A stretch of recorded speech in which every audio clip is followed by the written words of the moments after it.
일반 현미차입니다. 일현미라고 하는데요. 일반 현미를 볶아서 지금 놓은 상태입니다. 이 상태로는 물을 끓여서 드시는데요.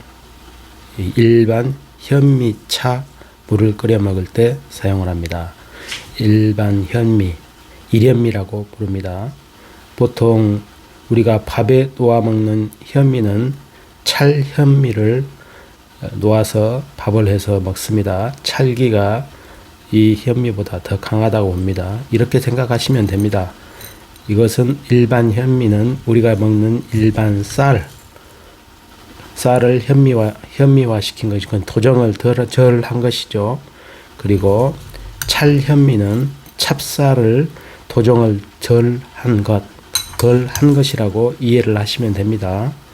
이것은 일반 쌀을 도정을 덜 한 것으로 일반 현미, 일현미라고 합니다.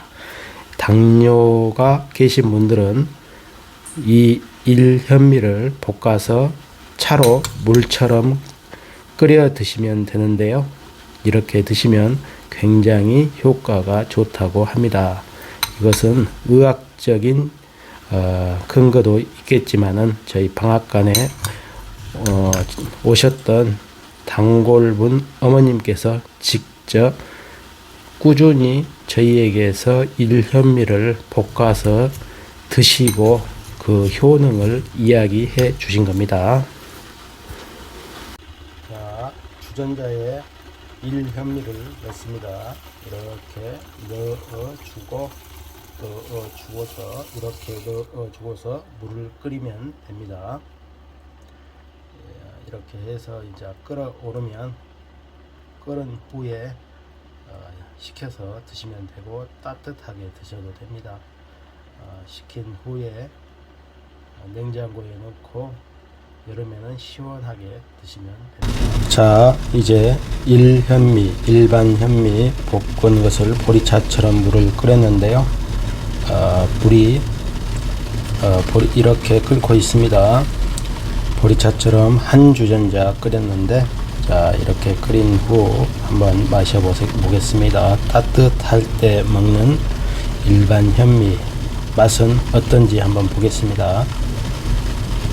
자, 바로 끓인 일반 현미, 일현미 물을 이렇게 컵에 담아 왔는데요. 매우 뜨거워서 아직 먹지는 못하고 한번 마셔보겠습니다.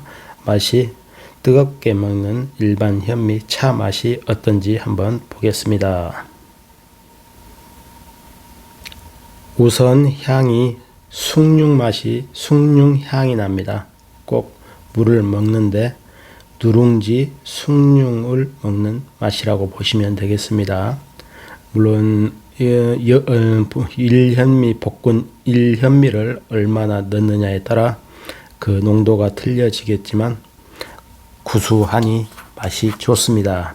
이렇게 해서 물 대신 일현미 차를 물처럼 드신 분이 계셨는데요.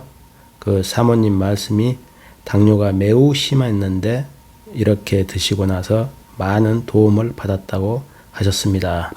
이번에 일현미 차로도 이렇게 드실 수 있지만은 일현미를 볶아서 미숫가루처럼 가루를 내어서 마신다고 하시는 분이 계셔서 해드렸습니다.